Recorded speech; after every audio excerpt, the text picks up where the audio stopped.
ఆదిలాబాద్ జిల్లా అంటేనే అడవులు, ఆదివాసీల పుట్టిల్లు లాంటిది. సిరికొండ మండలం వాయిపేట ఆదివాసీ గూడానికి శతాబ్దాల చరిత్ర ఉంది. అక్కడున్న ఆదివాసీలంతా మహంకాళి ఆరాధకులు. బాహ్య ప్రపంచంతో పెద్దగా సంబంధం లేకుండా వ్యవసాయమే జీవనాధారంగా సాగే ఆ గ్రామంలో గతంలో చిన్న పూరిగుడిసెలో మహంకాళి మందిరముండేది.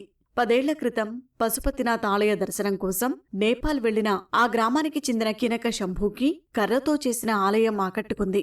ఆయనలో కలిగిన ఆలోచనతో రూపుదిద్దుకుందే వాయిపేటలో కలపతో చేసిన మహంకాళి ఆలయం. తీరొక్క తీరుగా నగిశీలుగా మలిచిన 26 పిల్లర్లు, పైకప్పు, ఆలయం శిఖరం, అబ్బురపరిచే గర్భగుడి, ఆకట్టుకునే కలపచెక్కల గోడలతో అద్భుతంగా రూపుదిద్దుకున్న ఆ మందిరం అందరినీ మంత్రముగ్ధులను చేస్తోంది. మనసుకు ప్రశాంతత చేకూరుస్తోంది.